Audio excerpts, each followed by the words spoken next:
அத்தியாயம் 10. வேணாம்ப்பா, என் ஃப்ரெண்டு கொடுத்தான தான் ஓட்டிகிட்டு வந்தேன் என்று சொல்லிவிட்டு நாற்காலியை சுற்றி சுற்றி ஓடிக்கொண்டிருந்தாள். கையில் செருப்புடன் அவளை துரத்தி கொண்டிருந்தார் ராகவன்.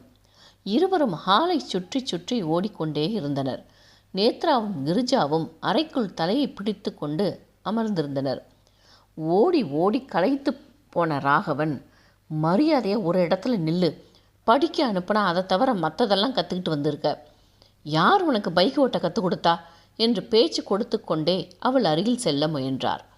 அவளோ தந்தையின் எண்ணத்தை புரிந்து கொண்டவள் அவர் கிட்டே வரவும் ஒரே ஜம்பாக சோஃபாவை தாண்டி குதித்து மறுபக்கம் சென்று நின்று கொண்டு, கிஷோர் தாம்பா சொல்லிக் கொடுத்தான் என்றாள். ஓடியதில் முதுகு பிடித்து கொள்ள மூச்சிறைக்க, மரியாதையா இங்கே வா, இன்னொரு தடவை அவன்கிட்டையாவது பைக்கை வாங்கிட்டு வந்த முதுகு தோலை உரிச்சிருவேன் என்றார் நிற்க முடியாமல் மூச்சு விட்டு கொண்டே. அவரின் நிலையை புரிந்து கொண்டு வந்த சிரிப்பை அடக்கி கொண்டு, கொஞ்ச நேரம் ரெஸ்ட் எடுத்துட்டு வாங்கப்பா என்றவளை முறைத்து நின்ற இடத்திலிருந்து செருப்பை அவளை நோக்கி வீசினார்.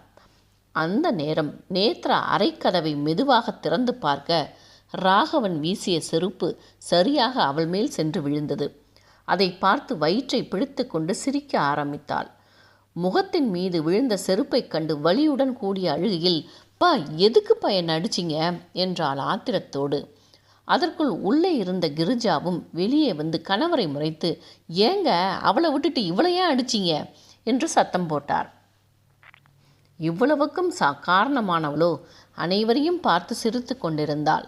கிரிஜா நேத்ராவிடம் கண்ணை காட்ட இருவருமாக சேர்ந்து கன்யாவை பிடித்து கொள்ள ராகவன் பட்டென்று எழுந்து வந்து அவளது கன்னத்தில் ஓங்கி அறைந்திருந்தார்.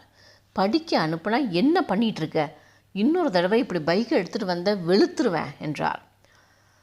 அவளோ சிறிதும் அவர் அறைந்ததை பற்றி கவலைப்படாமல் அவர் பேச பேச கவுண்டர் கொடுத்து கொண்டிருந்தாள். அம்மாவுக்கு துணி வெளுக்கிற வேலை மிச்சம் போல இருக்கே, நான் முன்னாடியே சொல்லிட்டா நிறைய துணி எடுத்து வச்சுருவாங்க, அப்பப்போ அப்பா வந்து வெளுத்துருவாங்கல்ல என்று எண்ணி சிரித்து கொண்டாள். 1 மணி நேரமாக அவளுடன் போராடியதில் சோர்ந்து போனவர் சோஃபாவில் மீண்டும் சென்றமர்ந்து கொண்டு, போய் ஒழுங்கா படிக்கிற வேலையை பாரு என்றார். இவளோ, களைச்சு போயிட்டியா ராகவா என்று மனதிற்குள் கேட்டுக்கொண்டு மிக பவ்யமாக தலையை ஆட்டிவிட்டு அறைக்குள் சென்றாள்.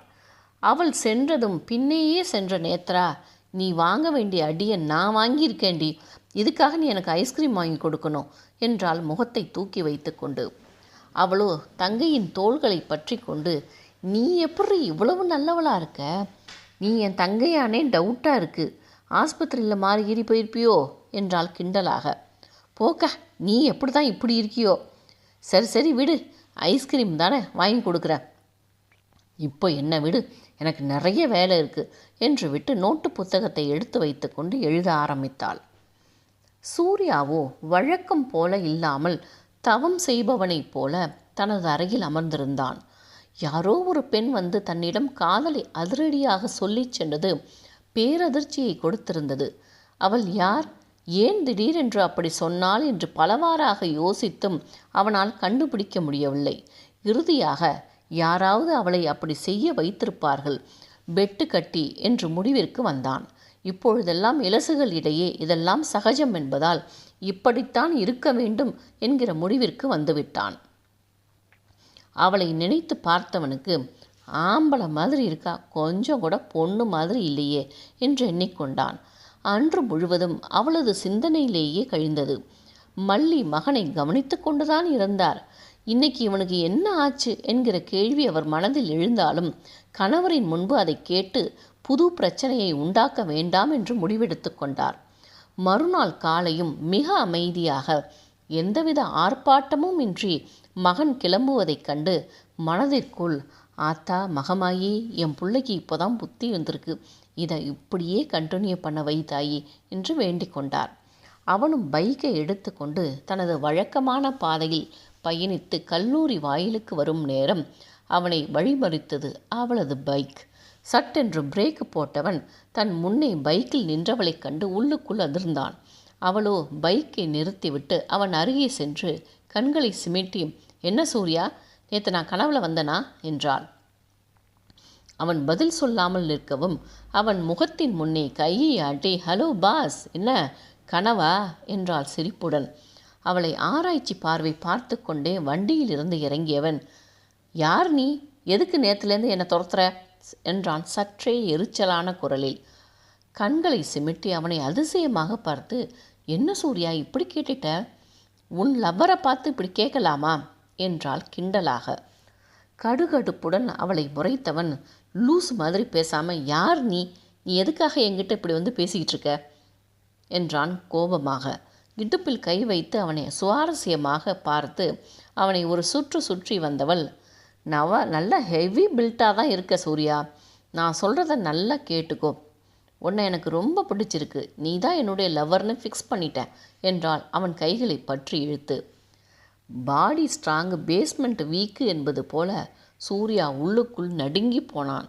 இதனடா நமக்கு வந்த சோதனை என்று அவளை திருதிருப்புடன் பார்த்தான். தனது பாக்கெட்டிலிருந்து ஒரு பேப்பரை எடுத்து அவனிடம் நீட்டியவள், இதெல்லாம் நம்மளோட ரொட்டீன் சூர்யா, நீ இதை தினமும் ஃபாலோ பண்ணும் என்றாள்.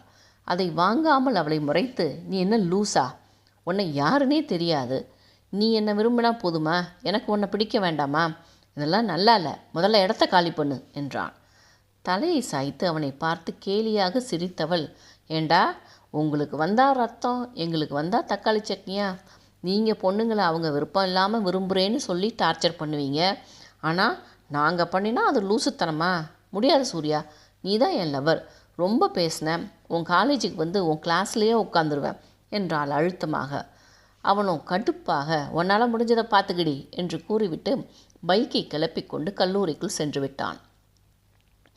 காலரை தூக்கி விட்டு கொண்டவள், என்னை பற்றி தெரியாமல் ஓடிட்டியே சூர்யா என்று சொல்லி கொண்டவள் தனது பைக்கில் ஏறி அதை ஸ்டார்ட் செய்து அவனது கல்லூரி வளாகத்திற்குள் செல்ல முயன்றாள். அவளை தடுத்து நிறுத்திய காவலாளி, அம்மாடி, இது ஆம்பளைங்க படிக்கிற காலேஜுமா என்றார். அவரை அருகே அழைத்து, தாத்தா, இங்கே உங்கள் சேர்மன் இருக்கார்ல, அவரோட சொந்தக்கார பொண்ணு தான், அவர் தான் இன்றைக்கி என்னை வர சொல்லியிருக்காரு, ஒரு விஷயமா பார்க்கணும்னு சொல்லி என்றாள். அவளை ஏற இறங்க பார்த்த தாத்தா, அம்மாடி, எனக்கு உன் வயசில் 3 பங்கு, உன்னை மாதிரி எத்தனை பேரை பார்த்துருப்பேன், உள்ளேலாம் விட முடியாது என்றார். அவரை பார்த்து சமாளிப்பாக சிரித்தவள் தனது பாக்கெட்டிலிருந்து 100 ரூபாய் தாளை யாரும் அறியாமல் அவரிடம் நீட்ட, முதலில் தயங்கியவர் பின்னர் அவளிடம், சரி சரி போயிட்டு சீக்கிரம் வந்துருதாயி என்றார். அவர் கன்னத்தில் தட்டி, அது என் செல்லம் இந்த வயசுலேயே செமையாக இருக்கே என்று ஐஸ் வைத்து விட்டு உள்ளே நுழைந்தாள். ஒரு பார்க்கிங்கில் சென்று பைக்கை நிறுத்திவிட்டு மெல்ல நடந்தவளை அங்கிருந்த மாணவர்கள் குறுகுரு என்று பார்த்தனர். அனைவரும் அவள் யாரென தெரிந்து கொள்ளும் ஆர்வம். அவளோ எவரையும் கண்டு கொள்ளாது ஒரு மாணவனை நிறுத்தி சூர்யாவின் வகுப்பை கேட்டறிந்து கொண்டு அங்கு சென்றாள். அது இந்துவின் நேரம். அவள் அட்டெண்டன்ஸ் எடுத்து முடித்துவிட்டு பாடம் எடுக்க ஆரம்பித்திருந்தாள். சூர்யாவின் மனது பாடத்தில் இல்லாமல் கன்யாவை நினைத்து குழப்பத்தில் இருந்தது. வந்ததில் இருந்தே அவனை கவனித்துவிட்ட இந்துவிற்கு அவனது முகத்தில் தெரிந்த குழப்பத்தை கண்டு யோசனையாக இருந்தது. இவன் ஏன் இன்று இவ்வளவு சோர்வாக இருக்கிறான் என்று எண்ணிக்கொண்டு வகுப்பில் கவனத்தை வைத்தாள். அந்நேரம் சூர்யாவின் வகுப்பறை வாசலில் வந்து நின்ற கன்யா, எக்ஸ்கியூஸ் மீ மேம் என்றாள்.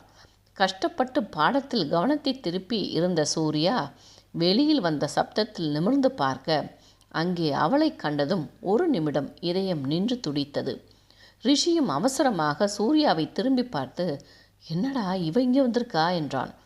மற்ற மாணவர்களோ அவளை சுவாரஸ்யமாக பார்த்து கொண்டிருந்தனர். இந்து அவளை புரியாத பாவனையுடன் பார்த்து எஸ் என்றாள். நான் சூர்யாவோட கசின், அவங்க வீட்டில் ஒரு இஷ்யூ, சூர்யாவை அனுப்ப முடியுமா என்றாள். சூர்யாவிற்கு இதயம் வாய் வழியாக வெளியே குதித்து விடும் போல இருந்தது.